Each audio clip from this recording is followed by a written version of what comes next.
اقوام متحدہ میں قائم مقام افغان مندوب نے طالبان رجیم کو آڑے ہاتھوں لے لیا ہے۔ نصیر احمد نے طالبان رجیم کو دہشت گرد، غیر قانونی اور عوام دشمن قرار دیا ہے۔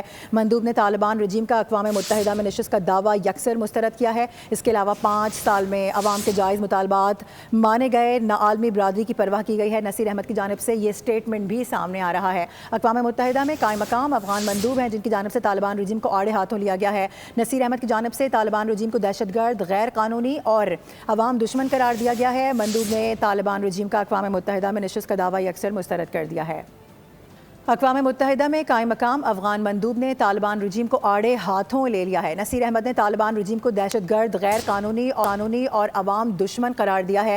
مندوب نے طالبان رجیم کا اقوام متحدہ میں نشست کا دعویٰ یکسر مسترد کیا ہے۔ اس کے علاوہ 5 سال میں عوام کے جائز مطالبات مانے گئے، نہ عالمی برادری کی پرواہ کی گئی ہے۔ نصیر احمد کی جانب سے یہ سٹیٹمنٹ بھی سامنے آ رہا ہے۔ اقوام متحدہ میں قائم مقام افغان مندوب ہیں جن کی جانب سے طالبان رجیم کو آڑے ہاتھوں لیا گیا ہے۔ نصیر احمد کی جانب سے طالبان رجیم کو دہشت گرد، غیر قانونی اور عوام دشمن قرار دیا گیا ہے۔ مندوب نے طالبان رجیم کا اقوام متحدہ میں نشست کا دعویٰ یکسر مسترد کر دیا ہے۔